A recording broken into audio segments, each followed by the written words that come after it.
Hello guys, welcome back to my YouTube channel. My name is Lawson Bakari, and in today's video I'll be teaching you how to prepare for a law exam in a typical Nigerian university where everywhere is noisy. Well, if you haven't subscribed, do better subscribe to my YouTube channel and hit the notification button so you'll be notified of all amazing videos I post per week, because here in my YouTube channel we are a family. That's my friend over there. Don't forget to subscribe. I love you.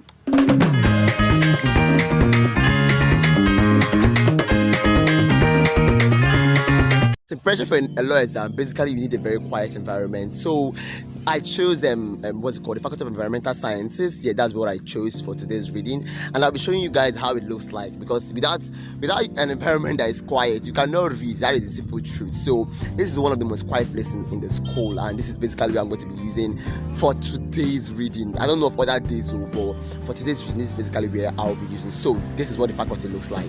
Entrance, like this is the entrance. I basically like coming to this place because of the sculptural works. Yeah, the artwork here is really beautiful. That's Faculty of Law over there, like that down there. Yeah, that's Faculty of Law. You can see beautiful artworks. It has other artworks here, like this one is nice. That one over there is beautiful. You can see it has other beautiful artworks. So this is basically one of my best faculties that I come to read. This is another artwork over there. You can also see other beautiful artwork. So this is how it looks like. Yeah, this is how the place, that's the relaxation center. This is how the place looks like, because you can see it's very secluded, it's quiet, it's calm, it's everything. This is basically why I love coming here. So I'm literally marching right now to the class I want to use.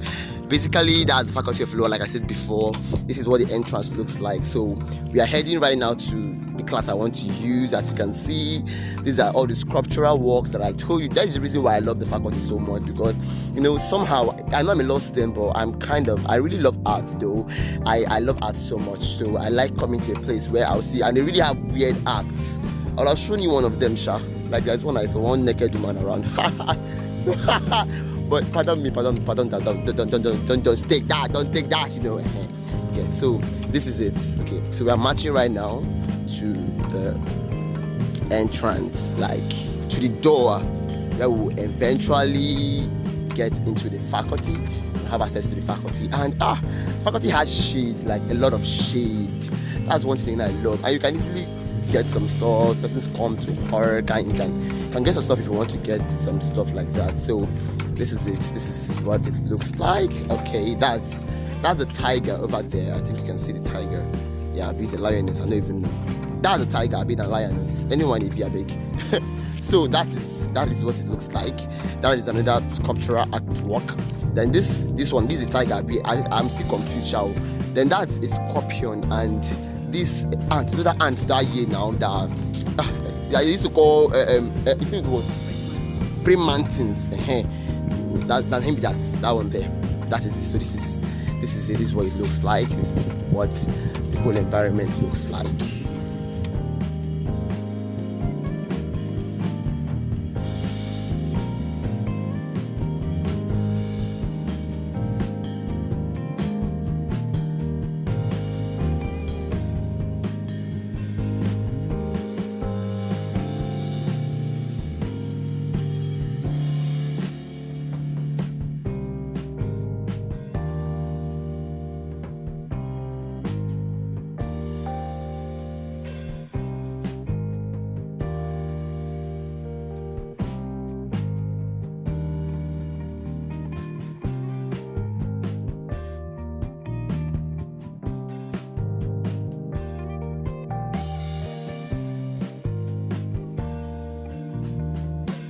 Okay, at this point we are almost at the class.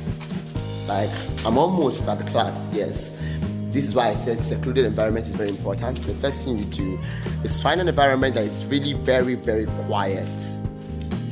Very, very quiet. I'm a bit nervous. You might be meeting some of my classmates. Yeah, you might be meeting some of my colleagues right here. So basically, we're in the class already. So this is the class that I would be using for this morning reading. Like I said, a very quiet environment. A typical Nigerian university. Well, don't mind all the dirty places. So sometimes you have to go to a very, very, very quiet environment if you want to read. So these are my colleagues. Yeah, these are my colleagues, my friends. Say hi now. Alright, thank you. So now we're about to start the main video, and that's my friend over there, Emmanuel, doing his face somehow, but just leaving. This is Faith. So yeah, thank you so much. So this is the class. This is basically how the class looks like. It's very it's very quiet. So basically this is how the class looks like. You have to get a very quiet environment. First of all, the environment matters. Like I said, a very, very quiet environment. So after that, after getting a very quiet environment, irrespective of how it looks, even if it's secluded, even if it's dirty, let it just be quiet, because you need to assimilate, specifically for a law exam. So this is that for the very first stage. So guys, we are already here, and like I showed you earlier, I've gotten the class already, and I'm seated down in the class. So this is the class already, I'm seated down. So in today's video, like I said, we're talking about how to prepare basically for exams, and let me say with preference to law exams, yes, because I'm a law student, so I want to use that as a criteria for other important things. So I have 3 different materials I have here.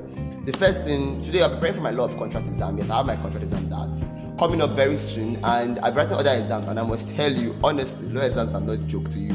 That's really been hectic. It has not been easy, but God has been helping us, praise the Lord. So basically, this is you have to get your textbook. Like, you have to have a textbook around you. If you're applying for any exams, specifically law exams, you should not be going to read with just notes. That's not possible. So your textbook should be there. Yes. So this is the textbook I'll be reading with. Okay. And then, if possible, materials. Materials are very important, because some lecturers will give you materials, some will not. But for the ones that are going to be giving you materials, you have to come with your materials. So this is my material. Don't mind that it's very rough. I took like this from a senior colleague, so you just like this. And then the next thing is your notebook. Notebook is very, very important. Your notebook here, because you'll be making reference to your notebook and all of that. And then the last I make sure I don't forget is my Holy Bible. Yes, I go my Bible to read.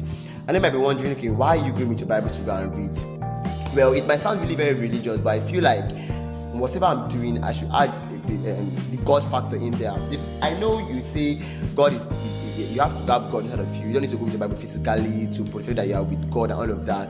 But for me, this is more like a connection you get. So when I go with my Bible, I have a friend that said each time he wants to read and he's not understanding, he automatically begins to read his Bible, and then he gets understanding immediately. Now these are different persons. Me, what I do, I do declarations when I'm reading and I'm not understanding. I do declarations, and all of a sudden I begin to understand what I'm reading. Declarations like, something like, okay, I have more understanding than my teachers, my brain is blessed, I am excellent. Stuff like that, they actually really help. So that is why I have my Bible here with me. It's not going to distract me. It's just here to help me out. And then the next thing is your pen. Your pen is very, very important. You cannot go to go and read without going with your pen. That is terrible. You might not be able to understand what you're doing, because sometimes you need to really write, and then you need your pen to write. So having said that, the next thing we're going to go into is the understanding of the lecturer. Now, for every law exam, there are 3 lecturers that takes a particular part rather. For this contract exam, we have 3 lecturers that are taking their part, and these 3 lecturers are going to be having 3 different parts. Now, you are not going to be reading each of them as regards to the part. Now, I have a particular lecturer, Mrs. Dahosa, that specifically said that read the textbook for me, stuff like that. When the lecturer tells you to read the textbook for her, you should know that you should read the textbook for that particular lecturer. It is just like that. It is what it is. This is what it is, okay? And now I have another lecturer again. I do have forgotten his name, okay, Barrister Alabia. He specifically talked about this material and all of that. Now you read the textbook, and you read the material as the case may be, because that will be helping you, okay? Because you want to see, in writing law exam specifically, or writing any exam specifically, if you want to be excellent, if you want to write and be successful, you have to write in line with the mind of the lecturer. Be in the mindset of the lecturer. Like, when your lecturer is speaking, you know what your lecturer is saying, you know what the lecturer really wants. So write in the mindset of your lecturer. That is that aspect. Write in the mindset of what? Your lecturer. So like I said, for Barrister Alabi, I'll be sitting material to read this part. And then for Mrs. Dahosa, Barrister Dahosa, I'll be using this textbook to read her part. And then for the lecturer we'll call High Chief, Barrister Agbali, I'll be using his notes specifically to read this part. I know I already wonder what is wrong, but this is how it is here. This is how it's meant to be done. This is what you should be doing. Now, okay, in every law exam, there are 2 things specifically. We have the cases, we have the principles of law, and then we also have the principles of law, we have the cases backing up those principles of law, and then we have your random submission and argument. Now, for every law textbook, there are different things that makes up a law textbook. We have the introductory part of the law textbook, and they also have we have the cases. Yes, we have a part where the cases are showing, yes, That is this is the case. This is the part for the cases and all of that. It's basically meant for your referencing, and that is that. So now, if peradventure you want to read, the first thing you do is to get a book. Yes, get a book for your jottings. No, now basically this jotting I don't know the department you are. It might be in engineering, it might be in any course at all, but you should have a book for your jotting. Now jottings, I do my jottings at first reading. When you're reading for the first time, you should be jotting because I feel like you should go back to it at the end of the day. Now, if you are just reading and reading like that and not jotting, you realize that things might not really understand. Me, basically, that's how I jot. I divide my things into two. It's quite unfortunate that I'm not with one of my jotting books. I would have shown you, but I divide my jottings into two, my book into two. Now I jot in a very tiny bit. Some persons call it chukili kind of jotting, but then it's just my normal way of jotting again. So I divide my things into two, and then you jot gradually. Now, what do? When you get your law textbook or any of the textbook, first of all, you divide your book into two, and then for law specifically, you should have a part where you write down your cases. And then why you divide into two? Some part is basically to write down your cases, some part is to write down your principles of law, and then the other part is to write down your submission as regards to a particular principle. Now, like this is what I mean. This is what I mean, like something like this. Now, something like this, as you can see. Sorry, I'm using this material, but now you can write your cases here. You can write your principles of law here, and then that's your submission. Now, for a law exam, we do what we call IRAC formula. The IRAC formula is the issue, the rule, the application, and the conclusion. Yes, issue, rule, application, and conclusion. Now, when you have an issue, the issue at hand is the bone of contention, which is the principles. The issue at hand is how will I put it down? Okay, now the issue is the bone of contention. Yes, that is the issue. Where is the case coming from? Where is the problem coming from? The problem question you are giving, where does it come from? Is it coming from is it coming from duress? Is it coming from whatever? Where is it coming from? That is the issue at hand. Now, the rule is the principles of law guiding that particular issue. Yes, what is the rule? What is the principles of law guiding the issue? The application is the where you apply your cases. Okay, it was saying so the application basically is where you apply your rules, like the rules and the issues you've raised. This is how you apply it under the principles of law. Like for law, basically what you do is where you bring in your cases. The cases, like they are part of the rules. You get the cases as regards to that support those rules. You bring those cases in questions, and then you merge it together with your argument, with what you feel, not just what you feel, basically what the law is saying and what the issue given to you is saying, and what the hypothetical scenario is saying. Meditate everything together. That is the application.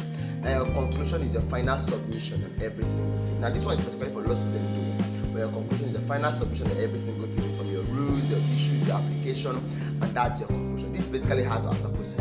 And now, for you that is not a law student that's also watching, well, going to read, you should go with your course outline. You should at least know the topics to be considered. You should at least have known the topics that each lecturer taught and all of that. And then you begin to read in line with those topics, especially for non-law students. You should read in line with those topics, because when you have your course outline at hand and you're reading in line with those topics, you realize that you tend to relate more or flow more what the lecturer is saying. Because since we are basically in class, I'm expecting you to have been attending lectures. So since we are basically in class, you definitely be flowing in line with whatsoever the lecturer has taught over the time. Okay, now that's that for that. Now, I made mention of jotting earlier. Okay, now this is to emphasize on that. After you've answered those questions, you should basically have a book or something where you will set questions for yourself, and then you answer them in line with how every lecturer might have peradventure giving you a hint on what they were expecting. For instance, now for law students, you should set questions for yourself and answer them based on the IRAC formulas.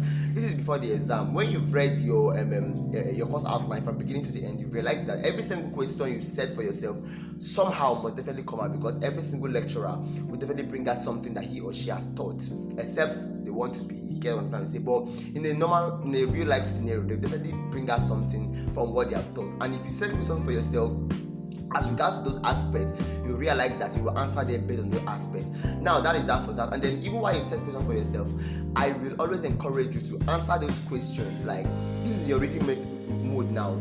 Answer those questions like you're already in an exam hall, which means after answering those questions, for instance, let me say you were taught something on jurisdiction or something on balance or something on energy, I don't know, as the case may be. You should answer those questions in line with how you, if you should see them in exam hall, how you expect to answer them. For me, that's what I do over the time. So when you answer them like that, you realize that during the exam time, you just end up reproducing what you already have upstairs. Not like you thinking how to get something out again. But right now, you're really reproducing reproducing what you already have upstairs, and it's more like this is how it should be. Okay, you're not cracking your brain. While others are thinking, you are reproducing because you've already more like you've seen the question before time. Meanwhile, you've not seen anything. You just by chance or by wisdom knew that this is what it's meant to be or how they're meant to be. Okay, then speaking on the aspect of memorization. Now, memorization is also very, very important, which is now those small jottings you've done, you're not going to throw them away. Close to the exam, like 2 days to the exam or a day to the exam, I don't expect you to be opening textbooks again. That is totally wrong. Even if sometimes we are still found guilty of doing those things, but the truth is that a day to exam or a night before exam, you shouldn't be reading your textbook anymore. You should not be reading your jottings as regards to that. From things you've jotted down. For law students, your principles you already have them jotted down in a more concise form. Your cases backing up those principles are already jotted in a more concise form. And for you that are a law student, your definitions are already jotted down, your solutions are jotted down, your formulas are jotted down. You already have everything arranged at your fingertips in a small paper, just like this, something like this. What I'm talking about, yeah, something like this. Yes, you already have them jotted down in a small paper like that, and then you just recap them, re-emphasize on them, read them a day to the exam or the night before the exam. Just keep memorizing them. Realize that's where you go to exam or you realize you can remember because everything are more like at your fingertips. You're not struggling to remember because you have everything at your fingertips. See, I cannot exhaust everything because it takes more practical. Reading for law courses or reading for any course at all actually takes more practical to bring out the beauty in you. You keep learning. Sometimes your exams, you want to produce, but you might not have the desired grade you want, but with time as a law student or with time as an English student, you keep learning to become better and to become better in what you do. So just keep doing it, just keep reading, don't ever stop, don't get discouraged. You might actually not get the best grade at first, but just keep doing it. One of those days you will realize that you have gotten to the point where even the lecturer will tell you that you are writing what I truly want, because that is what every lecturer expects of a student. Nonetheless, thank you so much for watching this very amazing video. I know this video, you took your time to watch it. I know the video blessed your life. Thank you so much for being here with me. I sincerely appreciate you. And don't forget to subscribe if you haven't, and hit the notification button to be notified of all amazing videos I post per week. That'll be great to your life in general. I have other amazing videos too that you can check out down. You tumble my YouTube channel upside down. Just enjoy my videos. Thank you so much, and I love you.